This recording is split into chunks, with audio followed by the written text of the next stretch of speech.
It's time to pull those belts tight, race fans. The front stretch is coming at you, presented by Joe's Karting in Council Bluffs. Now, here's Dan Taylor and Dirk Houston.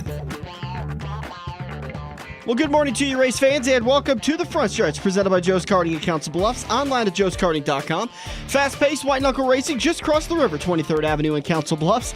It's indoors, and it's probably not underwater, so get over to Joe's Karting today, and if it happens to be raining like it did a lot this week, you're going to be perfectly fine because you've got an indoor sheltered area for you to do your indoor kart racing. And if you are a racer and you're using them Hoosier modified tires, you can get over and the parts store's got a special going right now. Go see Buddy, buy yourself a tire, and get a free race. Hey, what did I hear? I saw something about Bobby Pierce posting on his Facebook page about being caught with, and I want to use this term very loosely, but it's basically doped tires. Well, no, it doesn't say doped tires. It's a tire that didn't come up to, what am I calling it? What's the word I'm looking for? It didn't meet the benchmark for the tire. So it doesn't mean it had a chemical in it. Right. We talked to somebody else about this a year ago and found Scott out Bloomquist. Right.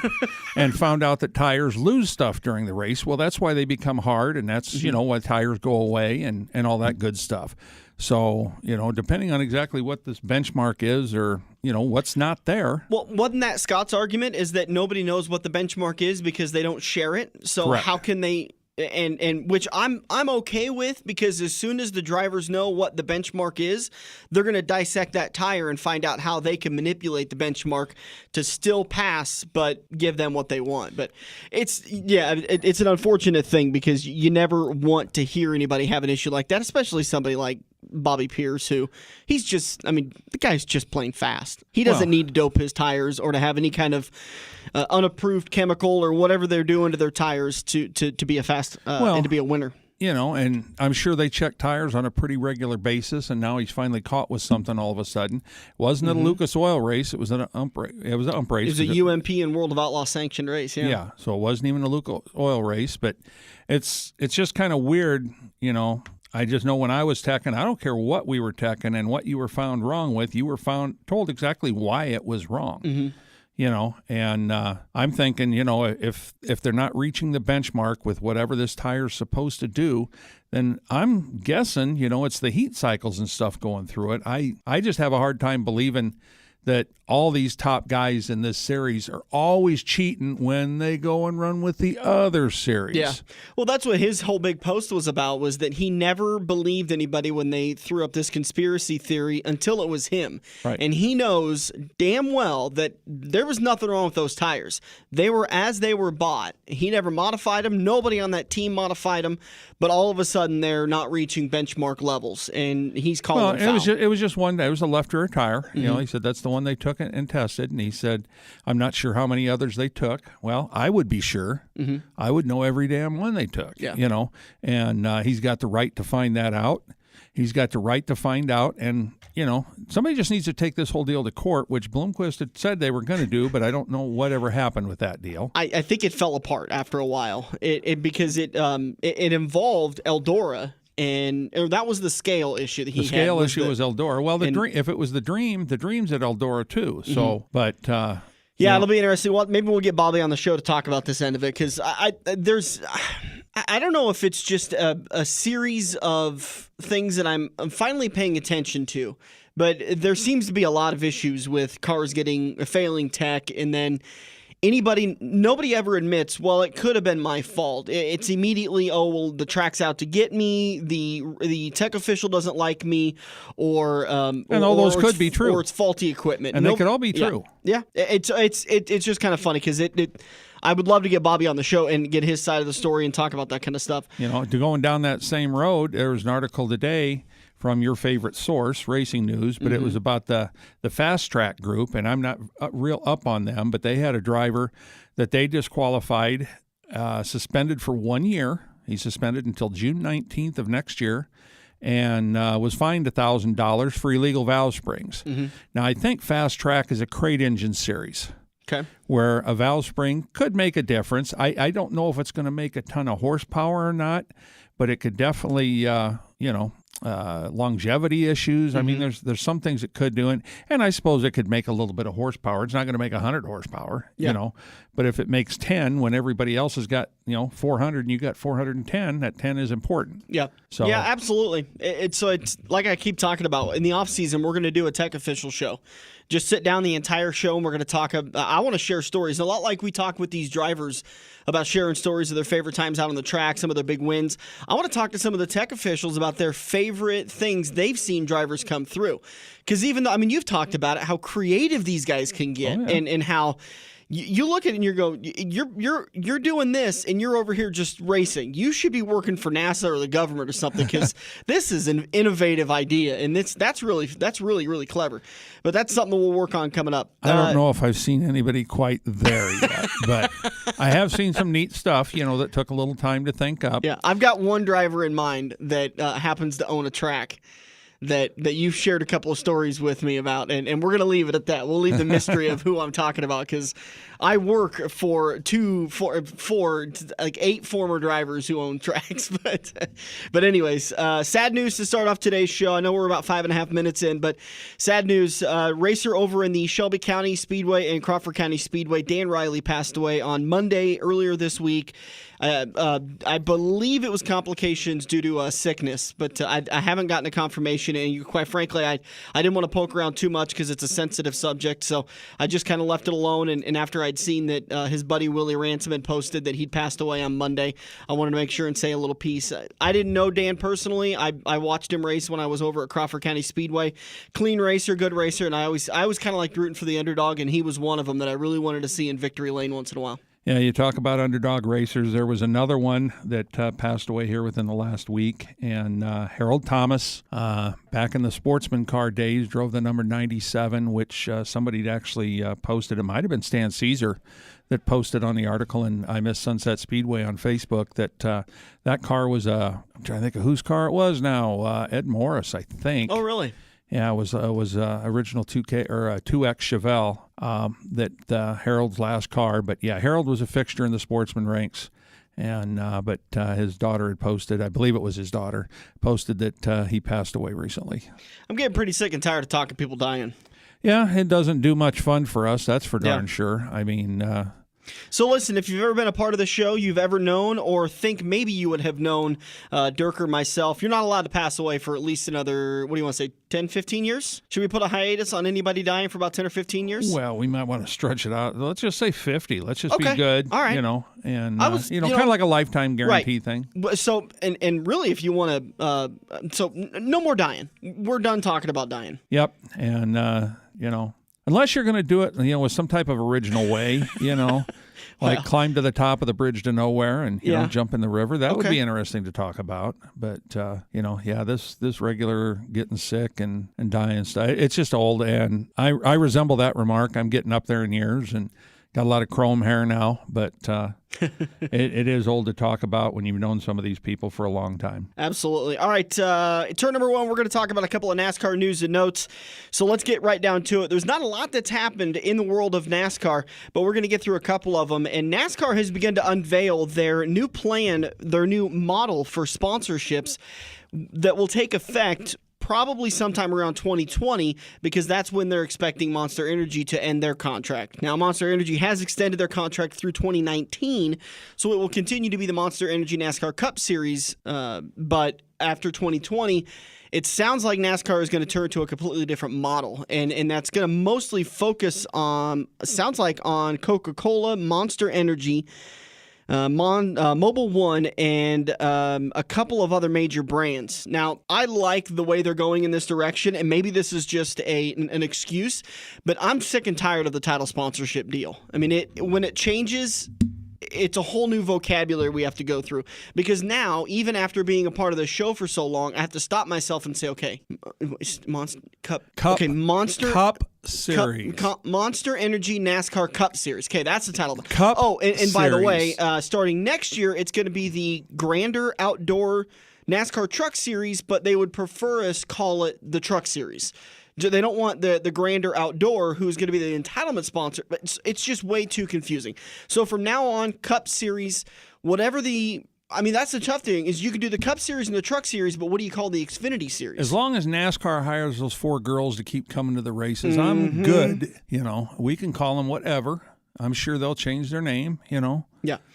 And so I like where this is headed, and they started to unveil it just a little bit, which we're not going to get into the ins and outs, but I'm excited to see that NASCAR is starting to change the way that the sponsorships go, because they talked about this last year when they were in the process of negotiating with Monster about renewing their or picking up their another year option for 2019, and they said that the old sponsorship model is just obsolete anymore, and I completely agree. For a guy who sells radio advertising on a daily basis, I completely agree that this throw your name on the top of our series and you're going to bring in millions just doesn't work anymore. So they've gone to work and they've created an entirely new series, which we've gotten a little bit of a peek of what it's going to be like, but we'll get more details as the year goes on. Well, I'm thinking what they're going to try and do is get X amount of dollars per race and sign somebody up for 8, 10, 12, whatever races. When Sprint was around, they were getting $75 million a year for the title sponsor. Now they're not getting $1 million off of their 3-year deal with Monster if they pick up the 3rd year. And I just want to say this part. I don't think, even if NASCAR was as big as the NFL, I don't think they'd be getting those contracts as it is. The marketplace has changed absolutely so much that companies aren't going towards sponsorships. I was really surprised to learn this week that CHI Health Center had signed the entitlement sponsor for what will now formally be known as the CenturyLink. Known as the Clink. Because the Clink is gone. It's just an old format that consumers don't react to anymore, and it just doesn't seem to have much of a needle to move. From what I understand, they're going to work with a lot of more locally generated sponsorships rather than going after the national companies. When they come to Kansas Speedway for whatever, then the NASCAR team will have already been in market for about 6 months working on sponsorships for teams and for the track and being able to generate that local revenue. So instead of the race being called the Coca-Cola 600 at Charlotte, maybe at Kansas it would have been called the Arthur Bryant's Barbecue 400 or something like that. It'll be a local business or a Kansas City-based business that would be able to generate immediate revenue off of the influx of people that come to town for a NASCAR race. Yeah, I mean, they're trying to draw the money wherever they can, As we discussed last week a little bit, that NASCAR is, solely owned by the France family. ISC is a publicly traded company that owns MRN Radio, which was all news to me last week, and you too, I know. No, I knew that. I'd known that. You knew that? I did. MRN was owned by ISC? That I didn't know. Yeah. I knew the other part. Yeah, I know that. But I did not know that. My God, did we just hit a first time on this show that I knew something you didn't? Yeah, well, the way you looked last week, I didn't think you knew it when we were sitting there in the interview. Well, I figured you knew that was constantly my confused look. Some people have a resting jerk face. I have a resting confused face. But, I mean, NASCAR is obviously trying to keep the funding coming. Yeah. And they're doing whatever they have to do. And, I mean, we've talked about it before. There's a ton of faces being changed around NASCAR. We don't know why they're being changed. And, NASCAR's stretching out and buying the ARCA series because I think they're going to try and tap some of those people for some money, too. Mm-hmm. So it's a never-ending battle. Right. But, as long as the sport's around, we'll be happy. Absolutely. And it'll be interesting to see what happens with that in the next couple of months, couple of months to 2 years. All right, we're going to take a break. David Starr. Oh, I love this. He did such a great job last weekend when we were over at Iowa Speedway. Always does. He brings his A game, and we sat down and just enjoyed every minute of it. So we'll talk to David Starr coming up at turn number 2. We'll be back here on the front stretch. Every race car driver has run into the same problem. It's well past normal parts store closing hours, but you need that one to finish your car. The guys who brought you White Knuckle Racing by the River bring you Joe's Karting Racing Parts and Tire Store. Open until 10 p.m. Monday to Thursday and open until 11 p.m. on Friday and Saturday. A parts store that fits your after-hours schedule, and you can turn a few laps at Joe's Karting while you're waiting for your part to get pulled from their warehouse. joeskarting.com for more information. This week's Young Gun of the front stretch is 17-year-old Cheyenne Purchase, who fell in love with dirt racing while she watched her dad race in the cruiser class at Sunset Speedway, and while he helped Ron Tex Jr. with his race operation. Cheyenne started her career 6 years ago in karts, where she won a track championship at Mini E and Blanco. In 2015, she moved into the hobby stock class, where she's won a feature at Junction Motor Speedway. This year, her goal is to win a feature at I-80 Speedway so she can finally get a picture with Nebraska Auto Racing Hall of Famer Larry White. Her next goal is to race at the Boone Super Nationals, but her car owner, Dad, says she has to win at least 5 features before he'll let her go race at the Boone Super Nationals. Eventually, Cheyenne wants to get a late model and join the Lucas Oil Late Model Series, but she's a few wins and a few sponsors away from that goal. For now, you could see Cheyenne purchase in the number 22C each Friday at I-80 Speedway and each Saturday at either Eagle Raceway or Junction Motor Speedway. Thanks to I-80 Speedway for sponsoring this week's Young Gun on the front stretch. The 2018 season is in full swing for I-80 Speedway. The Silver Dollar Nationals featuring the Lucas Oil Late Models and USMTS Modifieds. The Midwest Fall Brawl featuring the Nebraska 360 Sprints. The Cornhusker Classic. And of course, the best weekly racing featuring 7 NASCAR classes. I80Speedway.com for race dates and tickets. Call Lee today for family or group tickets at 342-3453. I-80 Speedway is the place to be on Friday nights for NASCAR dirt track action. We're hooked up in turn 2 and still showing the green flag on the front stretch. Welcome back to the front stretch. Sitting in the hauler for one of our favorite guys to talk to in the pits, and we don't say that to just everybody, most people, but you're in like a 75 percentile. No, we're just kidding. David Starr joining us. Always love talking to you because you always give us the best audio, the best conversation, great insight. So you're in the 52 car. I got the Wannaburger on the side of it again. I still got to get over to a Wannaburger location. They don't have many of them in our area, but I got to go over there and try them out. But going to be in the 52. You've had some success here at Iowa Speedway with the limited tire supply that you guys typically have, being able to still put up a top 20. And I believe you got your best finish in 2017 when you were here in 14th, right? Well, I guess I've been racing here a long time. Such a great track. You forget how you did and what you did. I love racing. People ask me, hey, what's your favorite track? Where are we going next? You know what I mean? I just like to race. And, Iowa's a great track. It's just you can run high, you can run on the bottom. It's challenging. It's bumpy in turns 1 and 2. It's a great short track. The same things apply that really apply to most tracks. Your vehicle's got to get in the corner good. It's got to rotate through the center. And you got to have some great forward bite off the corners, because if you can't get into the corner and your car won't turn in the center, getting off the corner really doesn't matter. But, getting off the corner here is important as well.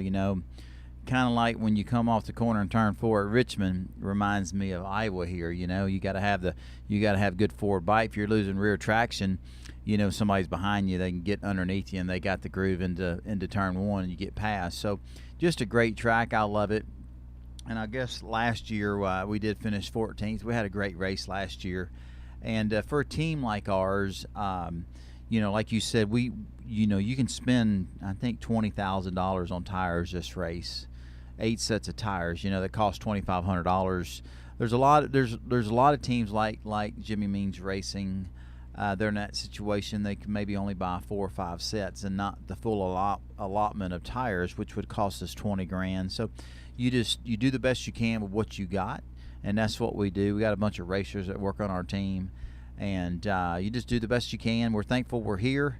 We're not competing for wins. We're competing for top 20s, and like I said, when we finish the top 20, I feel like I need to pull into victory lane with the winner, because it's almost like a win for us because of the type of budget that we operate on every week. Well, I hope you don't mind, but we might have taken a little bit of the credit for you finishing top 14. I mean, you had one heck of a behind-the-wall crew helping you out that weekend, so I think we definitely were good for at least 15 positions on the track. I don't want to take all the credit. You did some work as the driver, but give it where it's due. Well, that being said, you guys, y'all have to be y'all have to be on the pit crew again. You know what I mean? So if y'all brought me that luck, I need you back. So whatever it takes. I don't think NASCAR's allowing that anymore with their limit to the track type of stuff. It was weird down in May down in Kansas for the Cup race, seeing guys that I've known for years through the series that were wheeling tires and stuff like that, and they aren't even on pit crews anymore, but they were filling 2 or 3 roles because of NASCAR's new limits on the personnel at the track. Yeah,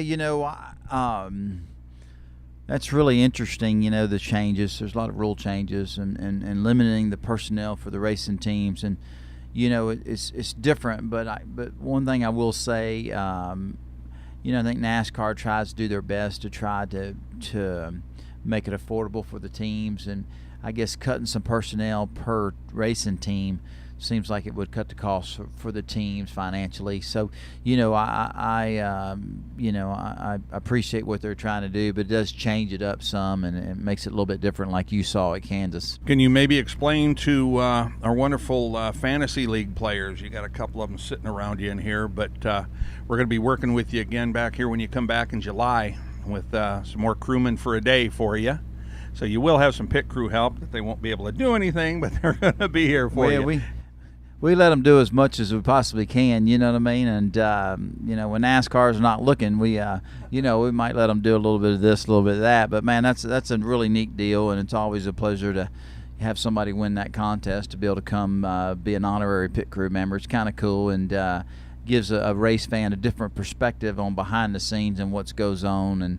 And they can, you know, after the event's over with, they have a different perspective when they go to a race. They know what the crew guys are doing, what's going on behind the scenes. It's kind of a neat deal, and I appreciate that contest, what you do for the fans, to bring them up and close and personal to racing, you know. I think talking with you guys and then doing these contests really open up the eyes to the expenses of it all. When people say, oh, just just get rid of all these rules and let the teams just go do what they want to, and then you're sitting here talking about a tire bill for a weekend is almost as much equity as I have in my house after owning it for 8 years.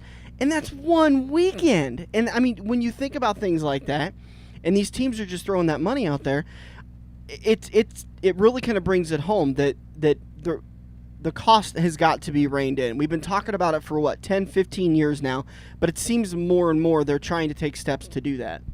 Yeah, you know, ever since I can remember, you know, when my dad was a crew chief and growing up, you know, I always knew auto racing was expensive, you know, and I didn't know the magnitude of what expense was, you know, until I got involved and started racing. And, you know, very, very fortunate to be racing for a living and racing in NASCAR. But it's just, you know, it takes a lot of money to go race to race and have the type of equipment you need to perform like the team wants to perform, you know, and for the teams that have the big multi-million-dollar sponsors, man, man, that's awesome. I think we need them in our sport, you know. Unfortunately, the way the economy has been and the popularity of our sport is not what it once was. You know, it's hard to sell maybe a multi-million-dollar sponsorship anymore. So, but, you know, we still need to work. We still need to race. So, you know, we got a decent budget. We operate on about $400,000 in the big scheme of NASCAR racing, 33 races in the NASCAR Xfinity Series. That's just, it takes much more than that, you know what I mean? But watching your money right, doing all you can do, not buying all the sets of tires every week that NASCAR allows you to buy to compete on the racetrack. You know, a lot of times we'll have to go buy used tires, and maybe we'll have to run apart another race or two races more than what we should. But, you know, you just do what you got to do. We're not competing for 40th place on the racetrack either. You know, we're competing for 18th, 19th, 20th. And our sponsors we do have, they bring their customers, they bring in their employees. We're still racing and competing and involved in the race, and I love it, you know, but just racing in general, I don't care what kind of motorsports you're in, you know, it's you know, it's for the people that are competing, that are doing it and competing in the race. I always tell people, hey, just to be there, you're a winner. Don't ever forget that. Don't think just because you're not finishing in the top 10 that there's no meaning to you. I mean, everybody racing here at Iowa Speedway in the NASCAR Xfinity Series, I mean, that's like a win for all of them, because it's not an easy task, especially in today's world of auto racing.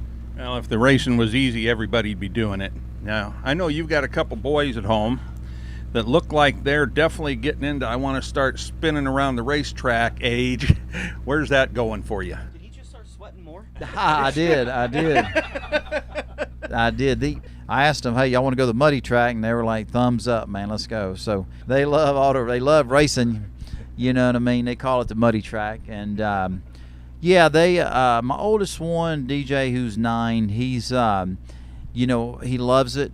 But I think my racer will be my youngest one, my 5-year-old. He tells everybody, I'm gonna be a race car driver. My oldest one that could be racing go-karts, and we go race when he wants to, but you know, that's not his passion, really. You know, he's busy doing other things. And so as fathers to everybody out there listening, your kids are going to do and have a passion for what they want to have a passion for. And watching Daddy, hopefully one of my kids will have the same desire and passion and desire that I had for what I do. You know what I mean? Because it's not easy.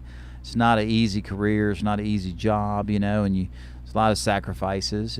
It's hard.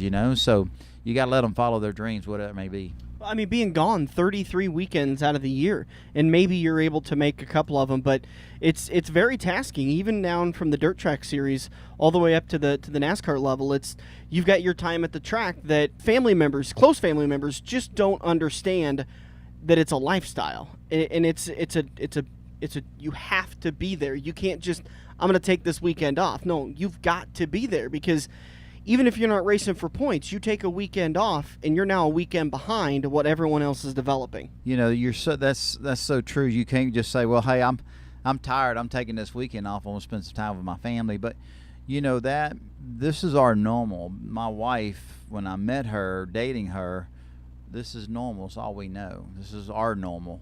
Now, to the people that live in our neighborhood and our friends and the people my kids play sports with, they're like, how do y'all do it? You know what I mean? But it's not their normal, but it's our normal. You know what I mean? So, and it's probably gonna weigh on you a little bit, because I bet you get those looks of, he's never around, he's always gone. Why can't he come to the games once in a while? Well, and you're like, I'm earning a living over here. I mean, I'm working doubles, I'm working triples. What do you mean to do?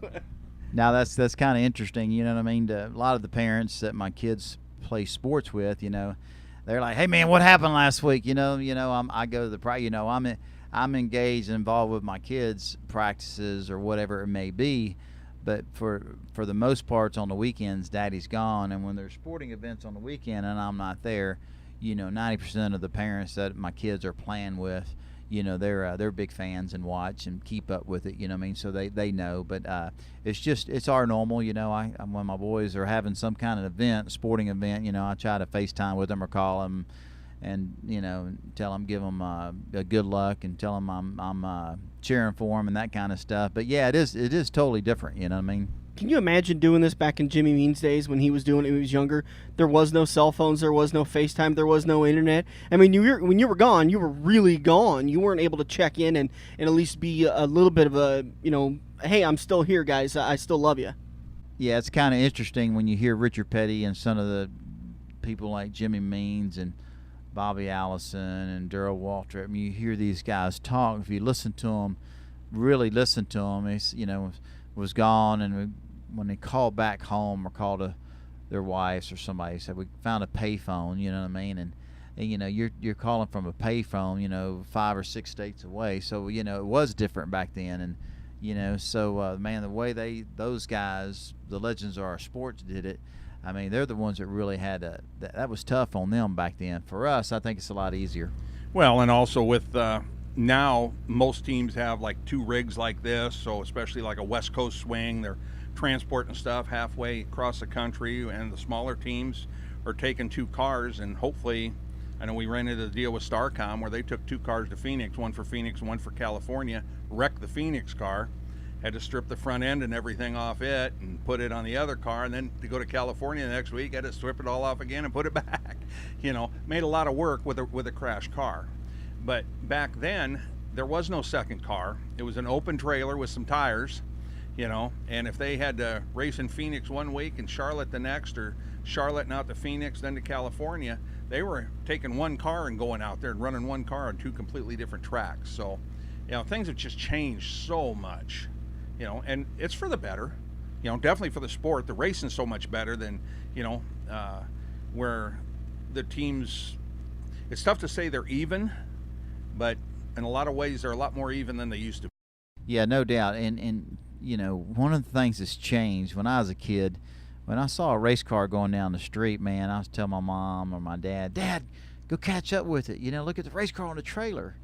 Nowadays, the race cars aren't exposed. There's not open trailers, and that's a difference. I mean, seeing a race car back when I was a kid, and even though my dad was involved in it, and I saw it a lot, but just seeing a race car going down the street on an open trailer was magical to me. You know what I mean? And you don't see that as much as you used to. You know what I mean? And speaking of changes, you know, to get other little kids like I once was to see a race car going down the street, maybe it's in an enclosed trailer, you know what I mean? So now you've gotten used to spotting the enclosed trailer. No doubt about it. But I want to see the race car in there, you know what I mean? But no, it's a great sport. Hey, I've been blessed to be a part of it as long as I have. I'm gonna race as long as I'm able to have the partners I have and get to other ones. But you know, today, you know, the burning desire to run good and to win, and it's still burning pretty hot inside my body. It's amazing. We can tell. We can definitely tell. David Starr, keep an eye out for that 52 Whataburger. Thanks a lot for your time, man. Hey, man, thank you. Thank you all for what you do for the fans. No, I appreciate it. Thank you, Bub. We'll see you again in July. We all have that coworker that runs their mouth off at how great they are. They shot a 5 under par, 95-mile-an-hour fastball, bench press 375, brah. Wouldn't you love to shut them up by schooling them at Joe's Karting? Council Bluffs' premier indoor karting track, professionally designed so each corner is your opportunity to embarrass your coworker. Call Buddy for your next company outing at 712-256-5278. Joe's Karting, white knuckle racing just across the river on 23rd Avenue next to AMC 17. If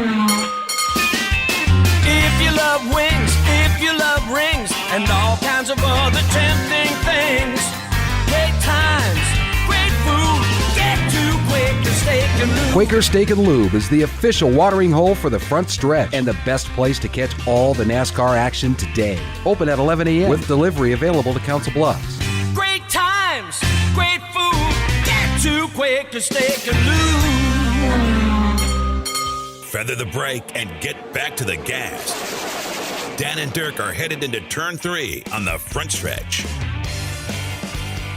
All right, we're at Eagle Raceway sitting in the toter of the 91, known as the Bull Adam Gullion. Man, I walked in, I was like, dude, this is like one of those NASCAR haulers. This is nice. You know, Ben Shelton, who comes on the show every once in a while, does that MSR Mafia, Big with Lucas Oil and World of Outlaw Late Models, wrote an article last year about how you don't need a big hauler to win a race. And I completely understood what he was coming from, but on the flip side of it, with Mark down at Predator Trailers, who's trying to sell trailers like this, comfort definitely helps when you get into the monotony of the summer and the dog days. I'm actually having Mark do some work on this trailer. He's going to put glass doors on the back of it, and then I'm going to have a guy probably put 3 or 4 air conditioners in the back, so the entire trailer will be air conditioned. Yeah. The comfort thing is big for me. I've been racing since I was 11. I'm 32 now, so I've been up and down the road in trucks and trailers. I've been up and down the road in toters and trailers. I've been up and down the road now in a semi and a 53-foot Featherlight. The comfort thing is big with me because we race as a family. Yeah. If we're not going to race as a family, I'm not going to go. I enjoy it. Now that I have a little boy, I enjoy. I own 2 businesses. I have 2 sprint cars. We have 2 mini sprints. Getting ready to have 2 kids. So there's a lot of 2s in there. So Deuces are wild. Right. So I'm already spending 3-4 nights a week in the shop now. And then, I'm usually up till about 2-3 o'clock in the morning, usually back up by about 6:30, 7 o'clock in the morning. Showered, get my kid up, get him to daycare, and then I'm bouncing back and forth between my businesses, and that's 6-7 days a week. So something has to change as far as my schedule stuff goes. Now with the second baby coming any day now, as far as I know, her water could have just broke this very second. So, but I'm having fun. I enjoy doing the racing. The race car for me is actually kind of the only place I can actually just kind of get away. It's kind of my island oasis. I don't have any kids yelling at me. I don't have a wife bitching at me. I don't have workers that need anything. Yep. The phone ain't ringing for nothing. I can do me, and as long as I'm having fun and being competitive and still have the fire and desire to do it, I'll keep doing it. But the comfort thing for me is huge because the family gets to come too. So, well, I bet, and you want to spend time with the family, and it's easier for them to say yes, let's go to the racetrack if you know that they're going to have an air-conditioned area to kind of hang out and be able to do the kids thing and not have to suffer through the summer that the adults are willing to. Yeah, the heat, the dust, and when your wife's 8 months pregnant, I know, it's she's 100 degrees. Their feet are so poofy. I feel so bad. You feel so bad talking about it because it's one. But she seems to own it very well. Yeah, we were talking about it a couple of weeks ago. She's a trooper. I mean, they look like the jumbo marshmallows. They do. Yeah, Stay puffed. They're huge. Yeah, they are. You just want to pop them. Have you seen Coneheads? Yeah. When the water breaks, the water rushes on the door. I was joking that if I popped one of her feet, that's what would happen. And we were talking about this. It really is amazing what women will go through to have a child. I mean, it's a far different story for the guys. Yeah, I'd like to believe that I'm pretty tough and, it's some level of a badass, I guess. But when it comes to childbirth and what I saw my wife go through 2 years ago and what she's going through now, there ain't no goddamn way I'd be doing it. There's no way. I'd go adopt one. Yeah. Why go through all of it? You just go get one. A buddy of mine said that he was always going to go adopt a kid a day before he turned 18. And then the next day be like, all right, good knowing you, get out now. Yeah. I wish you could get them when they were like 5, potty trained. They could tell you what they want. Yeah. You don't have to go through any of the whining and the pointing is. I don't have the patience for that. I'm not a patient That's why person. I have cats. Yeah. I'm not even gonna bother. See, I'm not a cat. Cats are too independent for me. That's what I like. I like about the them. dog. They wag the tail. They're happy to see you. The cat things, piss off. I don't care if you're here or not. Box, whatever. Yeah. It's easy stuff. But have you noticed a change in your personality since you had your first boy?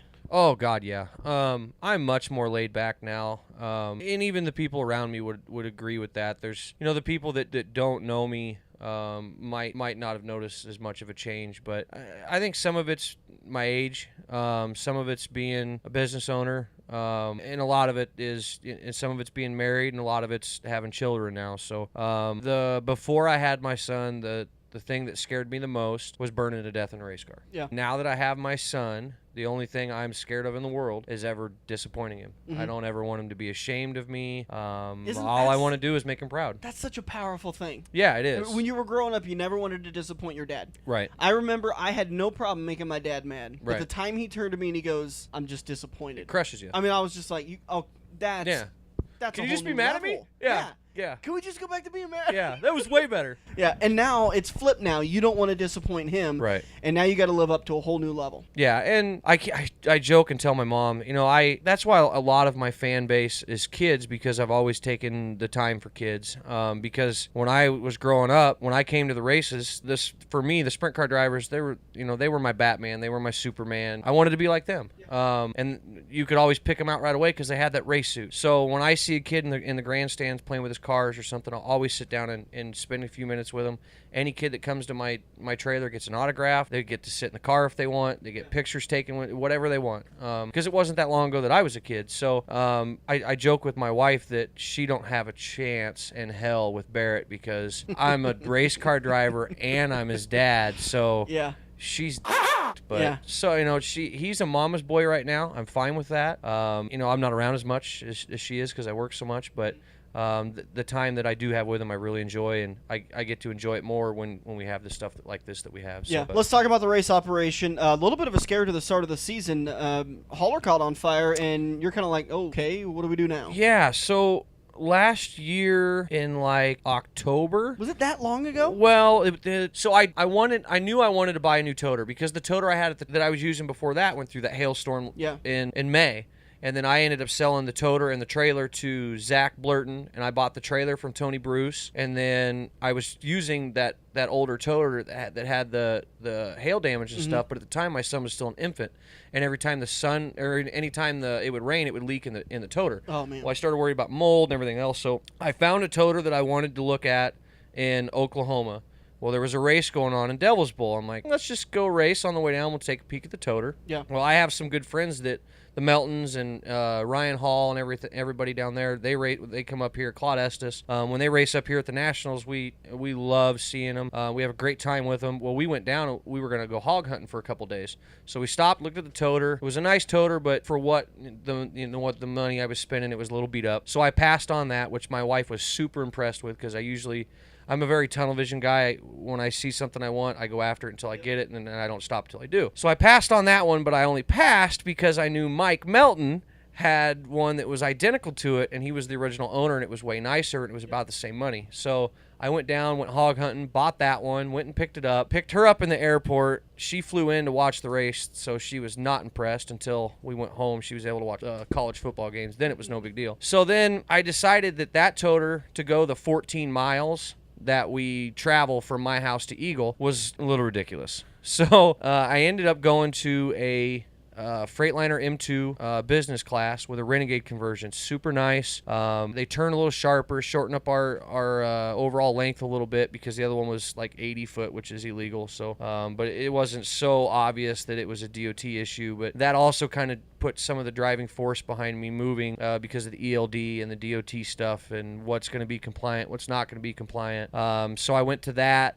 And then I decided that with all the hail and everything that we've been having, I wanted to diversify a little bit. So I bought a semi. I traded that truck to a guy in El Calhoun, California. He races, his name's Ryan Beat. He races for Rockstar Energy, Makita Suzuki in the off-road truck deal. So I get it back in like October last year, and race season was already over. It just sat there. We didn't use it for anything. We didn't do anything with it. It just sat there all year. So the week before we were going to race the very first race out here, I started it up, hooked the truck and trailer up, left it running because I knew nothing about it.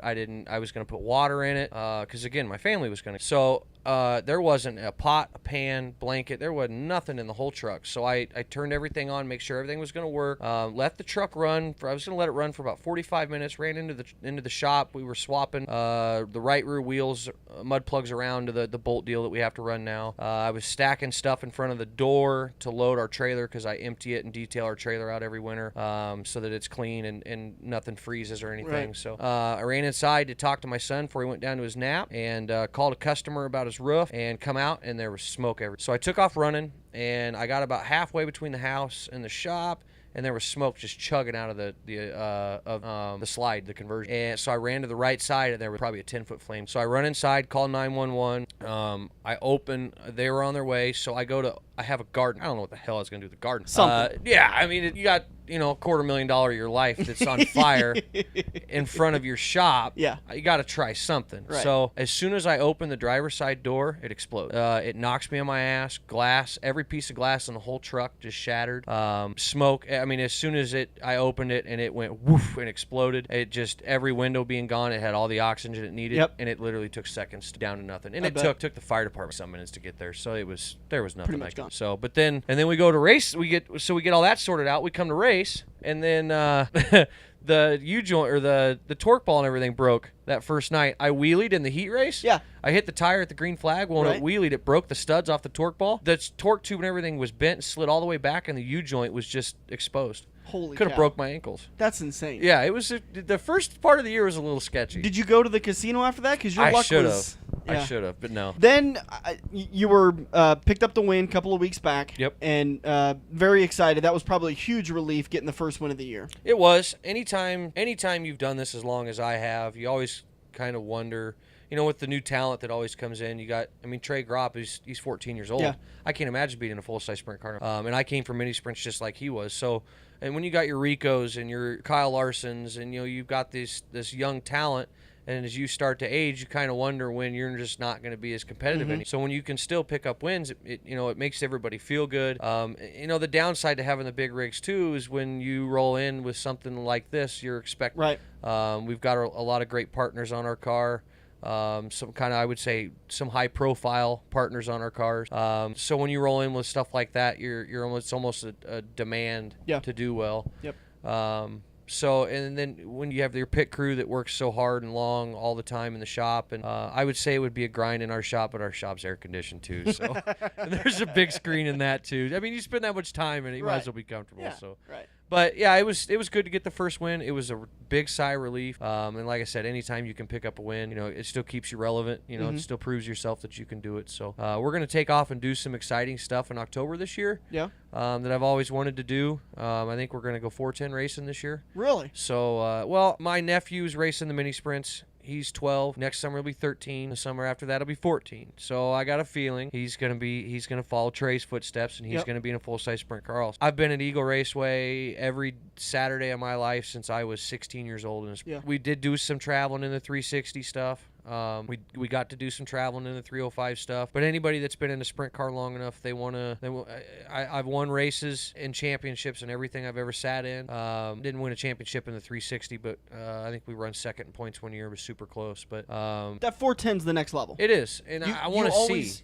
you're getting to the point where, like you just talked about, you might be on the downward end of your career. Yeah. You never want to sit at a bar or around a friend's saying, I'm 60 years old, and what if I never took the opportunity? And I don't know. I honestly feel like I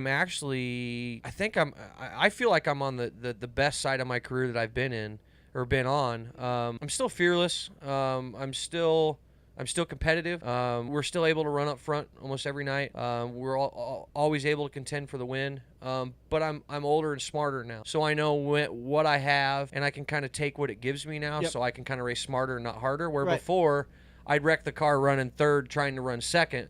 Where now I'll just run third. Mm-hmm. So I don't know. I feel like I'm better in some aspects than I was in my career, and I know that I'm not going to go out and set the world on fire in 410s. I don't expect to. But I want to know how good I am. Yeah. I want to know that I tried. I want to know what they know. I want to feel what they feel. I want to see what they see. Right. So if everything works out, we'll take off and go 410 racing. But I'm also going to have a new baby, so that might not be possible either. So, but I'm going to try. Diapers can eat into a 410 engine budget pretty quickly. I was actually thinking about this last night on the way home from Cam. I've got a lot of sponsors for a lot of stuff. I ain't never seen a diaper sponsor. Yeah. So I might have to make some phone calls. Get a onesie.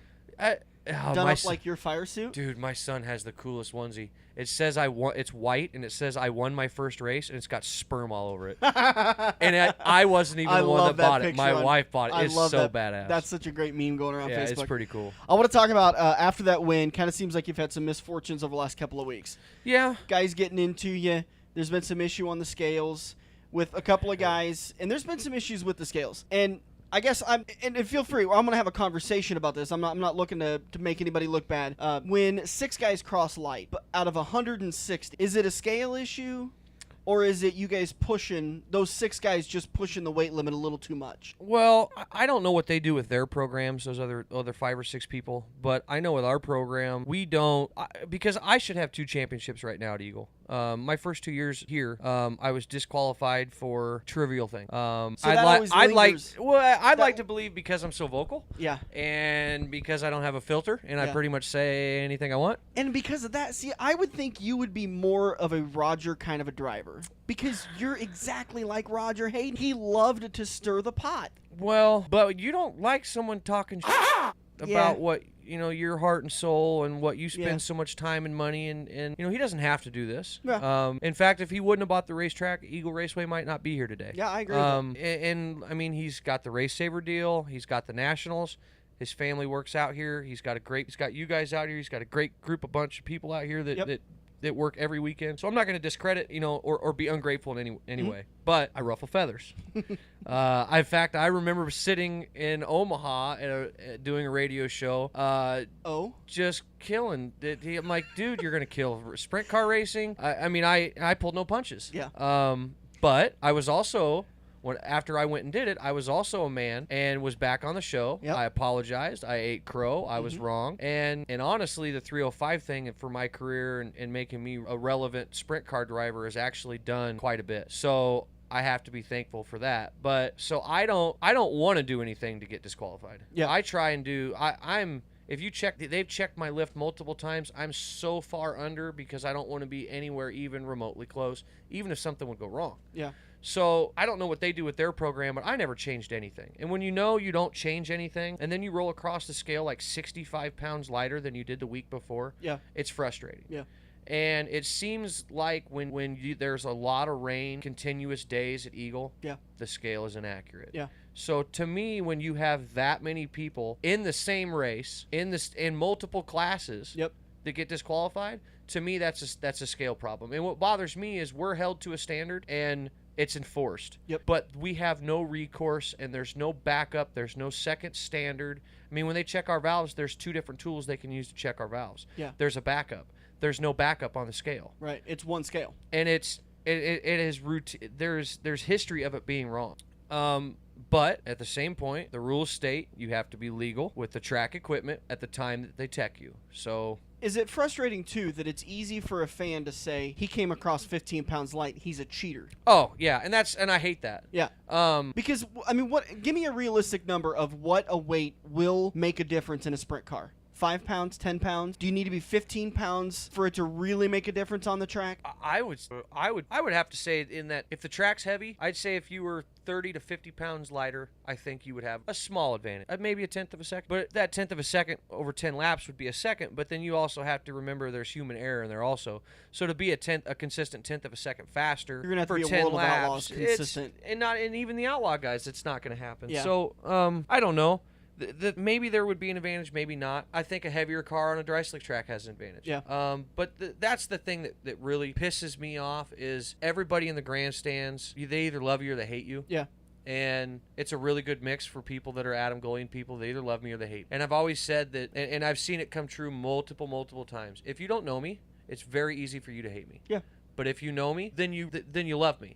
There's no like or dislike for me. It's either love me or hate me. And I'm fine with that. But when you spend so much money and time and effort, the people that sit up there and ridicule you and call you a cheater, they get to spend time with their family all week. Yeah. I'm in the race shop. I bust my ass and kill myself along with 6 other people on my race team to come out and entertain you for the one night that I'm grateful you work your butt off and are able to take your family out here. Yep. But then you sit here and ridicule me for one thing or another and get to voice your opinion, and that's fine. That's part of the deal, but it's just frustrating, and it's kind of disheartening. What's worse for you, in your opinion, dirty driver or cheater? Being called a dirty driver or cheater, to me, that's a tie. Is that 1-1? Now, before I had my little boy, I didn't give a shit what you thought about me. I could care less.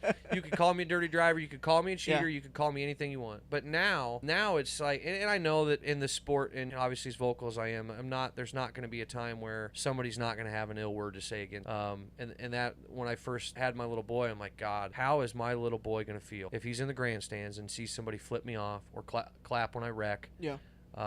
Or say something bad about me. And I tried for the first year to really, really change and put myself under a microscope and watch what I did and said. And it changed a little bit, but not much. And I realized that no matter what, I'm going to get ridiculed. Right. But also no matter what, my son, I'm going to be his hero. I'm his dad. So do you have to have that conversation with him eventually of, listen, there's going to be people that love me and hate me, and those that hate me, they're going to try to egg you on to get a reaction out of you to get to me? Yeah, I think as a racer dad and someone that's competitive and vocal, I think there's positive and negatives to everything. The positive to me being vocal is you never have to wonder what I'm going to say or wonder what I think because I'll tell you. But the negative is it's easily ridiculed and I'm going to have to sit down. I'm going to have to talk to my kid. And even if I decided to shut my mouth and never say another word at the racetrack ever again, it would take 10, 15 years before I would get rid of that stereotype. Yeah.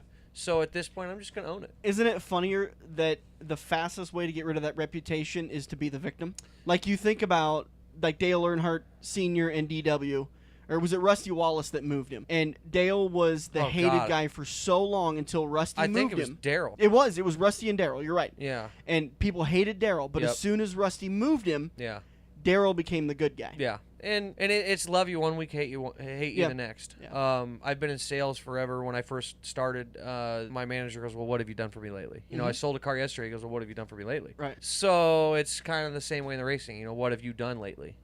So, I mean, it just kind of is what it is. It's the bump that comes on the road that we go on. So, but that's a huge negative in the racing also.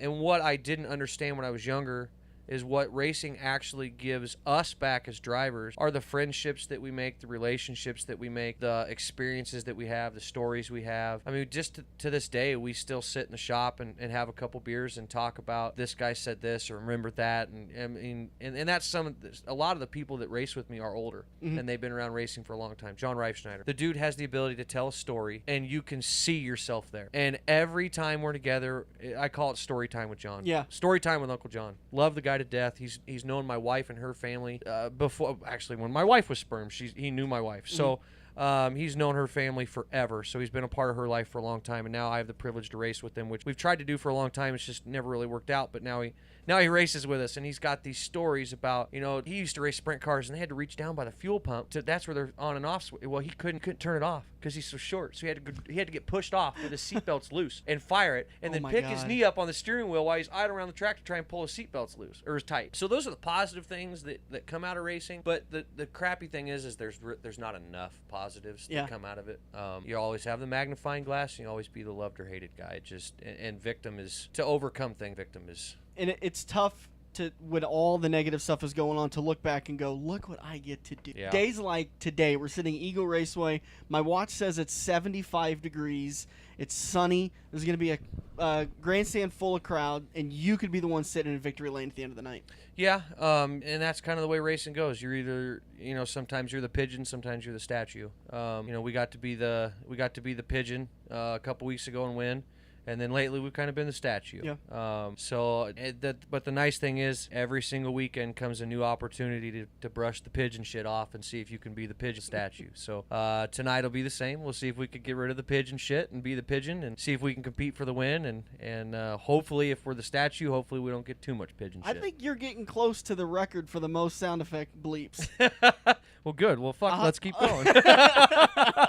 I'll have to go back and count, but I think the record has been 12, and you're pretty darn close. Oh, I gotta smoke. I'm sure I smoked that. Yeah, I'm actually surprised my son doesn't cuss. I try not to cuss in front of him, and I try really hard not to. But I am who I am. Speech. I am who I am. It's a form of speech. Yeah. Sometimes it gets a little dirty, but that's the way life is. Yeah. The Bull. You'll see him in the 91 machine at Eagle Raceway on Saturday nights, and possibly in a 410 later this year. Good luck, man. Thank you. The 2018 season is in full swing for I-80 Speedway. The Silver Dollar Nationals featuring the Lucas Oil late models and USMTS modifieds. The Midwest Fall Brawl featuring the Nebraska 360 Sprints. The Cornhusker Classic. And of course, the best weekly racing featuring 7 NASCAR classes. I80Speedway.com for race dates and tickets. Call Lee today for family or group tickets at 342-3453. I-80 Speedway is the place to be on Friday nights for NASCAR dirt track action. Hey, look at that. You're sitting on your couch playing Halo, Madden, or NASCAR while your friends are at Joe's Karting. Each lap is an adrenaline-filled, heart-pumping, white-knuckle experience that you can only get at the Metro's largest indoor karting track. Eco-friendly Honda engines rip you around the professionally designed road course at breakneck speeds. Can you reach the 14-second lap bracket? There's only one way to find out. Put the controller down and get to Joe's Karting, 23rd Avenue in Council Bluffs next to Quaker Steak and Lube. It's checkers or wreckers as we enter turn 4 on the front stretch, presented by Joe's Karting in Council Bluffs. Welcome back to the front stretch. Just about ready to wrap this baby up, and it's time to get you set for today's race at Sonoma. Couple of things, guys. They're going to be turning right just as much as they're turning left. So this is going to be interesting, and I believe Sonoma is where they actually have to pit backwards, or am I confusing that with Watkins Glen? Watkins Glen is a pit backwards. Sonoma pit is on the outside of the track instead of the inside. When you're coming into the final corner, which I believe is turn 11, you kind of bail off before the U-turn. Come around. Yeah, it's a bit of a long pit road, but yeah, it's a standard pit stop. The fuel cell or the fuel opening and everything's still on the driver's side, where you go to Watkins Glen and they have to move it over and everything's done backwards. This is a very big track. When you look at this race, I think it's 55 laps or 50. I don't remember the laps, but it's like a 2.9 mile track. It's a big track, and it's one of them that if you start hearing that the driver you picked for the Pick'ems contest happen to is trying a fuel strategy, get very, very nervous, because I mean, what do these cars typically get? 4 miles to the gallon? Roughly 4 miles a gallon. A lot of that's going to depend on exactly how they're geared, and what track it is. So you got to have over a half a gallon. You're on a half-mile track when you're on that last lap in order to make it, and I mean it's. The fuel sloshes around a lot. I remember they run dual pickups. They'll run a pickup in each side of the tank. That's not going to be an issue. But, I remember a couple of years ago, Juan Pablo Montoya was just doing absolutely phenomenal, and he came up that big hill after the start-finish line and ran out of gas, and he had to coast around the entire course to get back. He went from leading to back 30s, I believe. It was in one, and he had that race won. He was definitely faster. But that's because he didn't make a pit stop. That's why he had the lead. He tried to push it a little bit too much, and he paid the price. So I always get nervous when I hear about my drivers that I've taken for the Pick'ems contest pushing it on fuel mileage. But one of them that you probably shouldn't get too nervous about is Brad Keselowski. For some reason, that guy is good at fuel mileage. Well, he can really save a gallon. He was the first one that was ever turning the car off and stuff during the race. He was leading the race at Kansas by 20 seconds because he hadn't pitted, and he had to get an extra like 5 or 6 laps out of his tank of gas to make it. And so he'd go into turn 1 and turn the engine off and recycle everything going through the turn, and then race down the back straightaway and turn it off in 3 and 4 and recycle it again and come down the front straightaway under power. He was the first guy to do that. Everybody's been turning their engines off under power on cautions. You know, they run up to 60 miles an hour and then click it off, and when they slow down and it looks like somebody's going to pass them, then they kick it in the pants again and, you know, start it up and take off again. But, it's going to be an interesting. I love watching these races because I think my favorite thing about it with road courses, whether it be Sonoma or Watkins Glen, is that it gives drivers much more opportunity to dump somebody. And while you've got it twice at most tracks, into 1 and into 3, you've got it 5 or 6 different times. 11 times. In Sonoma, 11 turns, 11 times. Sonoma is a much slower track than Watkins Glen is. Oh, there's some high-speed spots. There is some high-speed spots, but I think Sonoma is typically a slower track because it's more windy corners. Yeah, but there's a couple spots where you're really baking it. I mean, you're cooking. Yep. Talking about the Pick'ems contest for the 5-week, we have one leader. Fisherman Brian is in the lead after 1 week, which is weird to say because the thing we always love about watching this from the backside of it is watching as the weeks go on, as the things start to fish themselves out, and it's pretty typical. There's usually about 30 to 40 people that are in the game after week 1, and then it narrows down to about 20 that are in the game after week 2, and it starts to down. There's 15 after week 3, and then it narrows down even more, and you start to see the cream rise to the top, but you never do count them out until that last flag has flown. But Fisherman Brian off to a great start, but then there is a 20 or 21 way tie for second place. 20 people tied for second place. 20 people took Harvick that first race, and Fisherman Brian had taken Boyer, so he's got a 5-point edge. But that 5 points is huge because he can still take Harvick. Yeah, it's not just the 5 points. It's the fact that he still has Harvick that can help him out a lot. But if you remember when Harvick started the first contest for Kansas, was it California where he scored 2 points, 3 points, something like that? He ruined a lot of people's good weekends. Mine included. The Pick'ems contest on the front stretch presented by Rick Havenridge of Wealth Partners, a financial advisory practice of Ameriprise Financial Services Incorporated. Visit them online at truewealthpartners.com. truewealthpartners.com to get more information on that. And we say a big thank you to Rick Havenridge of Wealth Partners. Always a big supporter, and he's starting to recover nicely from his surgery. So it was good to see him back at the track about a week and a half ago. Yep. He's had some back problems over the years. Carrying that mail bag probably didn't help it any, but now that he's getting up there in age, he's trying to get some of this stuff fixed before he gets too far up in age. Picks for the Toyota Save Mart 350 at Sonoma are due by 2 o'clock today. Coverage is on Fox Sports 1 and PRN at 1 o'clock. If you want to see any of the green flag action, but you don't happen to have Fox Sports 1, don't fret. You can head down to Quaker Steak and Lube, the official watering hole of the front stretch, and watch every green flag lap. And I got to tell you guys, any night you're down there, MAV TV, Lucas Oil late models, World of Outlaw sprint cars, they're on the big screens in the Brickyard. So when you walk into the main entrance, make sure you tell the hostess that the front stretch told you to park it in the Brickyard. To park it in the Brickyard, and you'll be able to catch all the action for some replays of races throughout the country, whether it be the Lucas Oil late models, the World of Outlaw sprint cars, or late models, any of those big races. And if they have a dog show on, just demand they change the channel. It's not that big a deal. Yeah, and it's pretty easy too. But Chris has been great about making sure that MAV TV is on that big screen in the Brickyard, so you can head over and watch that each and every night at the official watering hole of the front stretch. All right, let's look over at the Pick'ems contest. This one is a completely different tale.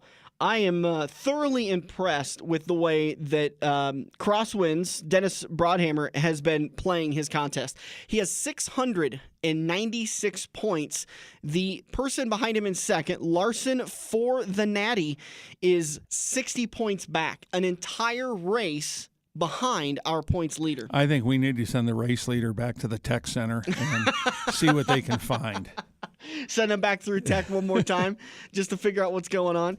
But yeah, I'm watching this as I'm watching him pull away, and I'm thinking, thank God for the playoff reset. I'm thinking there's some illegal fuel or something going on, illegal coolant. But Dennis was one of the winners of our contest at the Kansas race last year in October. Him and Kathy got to go down Karen, excuse me. Him and Karen got to go down Kathy. It is Kathy, because Karen Smith was our May winner for too many names floating around. But him and Kathy got to go down and enjoy the race weekend, and he's the one I always kind of give the example of when I'm talking about the people. His eyes were just so big, and I remember him sitting on pit road and just saying, "I had no idea." I had no idea. Yeah, we had a real nice chat at the Daytona party back in February. So, it's obviously you could win a 5-week contest. You ought to be able to handle a season-long contest. I mean, that's how I did it. First year I was in, before I started doing this, I won a 5-week contest by accident because the top 7 people bailed. Yeah, you got to go to I-80 that night, didn't you? I still got the grand prize. And I was leading going into the last race. And I picked Jimmy Johnson at Martinsville, and he barrels the wall in like the first 10 laps, and but then I come back the next year and won the season long. So where are you at in the season long standings? Where's last place? Let's see. Oh, you're 58th. You were one of the biggest gainers of the week. You jumped 6 positions, so you're 58th. I'm 47th. Yeah. Well, like I said, the one weekend I missed. Keep blaming it on the week you missed, but it's farther than that. Between me and you? Yeah, it's a lot farther. I think it's a lot farther than that. I just got to have bragging rights. I'm going to get it while I've got it, because I know by the time Homestead's all said and done, you'll have beat me. And then I got to put up with you for the rest of the offseason. Let's see. I have 494 points. You have 450, so I'm up 44 points on you. That's less than a race. Yeah, but it's not the race you missed. Anyways, all right. Again, thank you to Rick Havenridge for presenting the Pick'ems contest. Rick makes it so that we can provide this contest online for your convenience. He pays the fee so that we can do it for free. Otherwise, everybody would have to pay a couple of bucks to get in, and then it's a lottery, and then we can't do it. So. He pays for the trophy and the whole 9 yards. That trophy, I should probably get that. Start working on that, because me, I'll forget, and then it'll be November. I don't need to get it ordered. Just call the people up that you called last time and said, we want another one of those. We just got to get a different plate on it. We went and got it from Regal Awards. That was a really, really cool award they got for us. That was awesome. I'm excited to give that out again this year. So, and for those of you who haven't been paying attention to our Facebook page, the Front Stretch is now the proud sellers of hats. These are pretty sweet hats. I'm really excited about them. They're nice hats, and I'm donning mine as we speak right now. Yep. And we've had a few people that contacted us about getting them. So we've just got a very limited order, a first-time order. But, if we get rid of these in a prompt manner, we'll go ahead and buy some more. They are a flex fit hat. We were able to get them from a local company called Custom Ink. Custom Ink. So here it's an Omaha company, so we were able to get that done. And thank you, by the way, to Joe's Karting. We've got a couple of Joe's Karting's hats we'll be able to get you to. Same kind of design, black front, white background. It's a trucker hat that's a flex fit, like you were mentioning, and just real, really simple design, because I'm kind of a simple guy and I don't need anything complex. Well, we talk about that all the time, and the new logo for the show's on the new hat. But again, you can check it out at the Front Stretch page, or go to my page. I mean, I put it on there, and I got to sell them, so I might as well advertise them. They're just $20, and we're not getting rich off of them. We're just enjoying them. They're something we can offer to our fans, and I like mine. I'm not a big fan of the flex fit hats, but I really like mine. I like the simple design. So if you want to get involved in grabbing one of those, you can just message the Facebook page or message us individually on our personal pages, Dan Taylor or Dirk Houston. We'll be able to get you taken care of. Yeah, and I mean, you can get them, if you holler at Dan, he'll bring them down to I-80 or Eagle, and I know I'll bring some over to the Mud Summer Classic. Yep, that's July 19th, right? No, July 18th, because the Silver Dollar Nationals is the 19th. I think starts the 19th, correct. So I'll have some hats with me over there at Quaker, and we can do business. And we're still working on the website and still working on the T-shirts. But again, it is in the works. The hats took about 2 years longer than I expected, but they got here. It's just trying to work stuff into a budget when there's not a huge budget, right. But we've got a little one, and this will kind of help. Once we get the first batch sold, we can kind of just roll the money back into another batch of hats. And we're working on koozies too. We've got a couple of sponsors that are going to help us out with getting some koozies ordered, so those will be available soon. We're trying to expand the show, and we enjoy what we do on Sundays, but we also want to be able to make you look good while at the racetrack. So we're going to try our best. All right, that's going to do it for today's show. Don't forget to get your picks in for both contests. Today's Toyota Save Mart 350 at Sonoma. Again, coverage is on FS1 and PRN on the big screens at Quaker Steak and Lube starting at 1, with the green flag set to wave a little after 2 o'clock, and 2 o'clock is when all the picks are due. We did have a couple of issues with some of the contestants that weren't really sure if their pick got submitted correctly. If you're ever worried about it, you can always email frontstretchradio@gmail.com. That is a backup, and if it happens to not accept your pick, but I've got your email, I'll go ahead and put it in manually for you. Well, as long as it's got the timestamp before the green flag flies. Before the green flag waves, so make sure you get that done. All right, for Dirk Houston, I'm Dan Taylor. That's going to do it for today's Front Stretch, presented by Joe's Karting on AM 590 Omaha's ESPN Radio. Every race car driver has run into the same problem. It's well past normal parts store closing hours, but you need that one to finish your car. The guys who brought you white knuckle racing by the river bring you Joe's Karting Racing Parts and Tire Store. Open until 10 p.m. Monday to Thursday and open until 11 p.m. on Friday and Saturday. A parts store that fits your after-hours schedule, and you can turn a few laps at Joe's Karting while you're waiting for your part to get pulled from their warehouse. joeskarting.com for more information. The official watering hole of the Front Stretch has you covered any day of the week with the best wings, great burgers, and amazing steaks.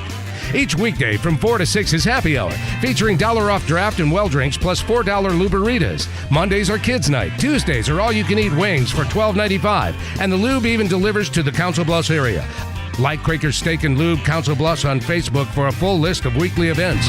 Get to Quaker Steak and Lube. Mid-America Drive, Council Bluffs.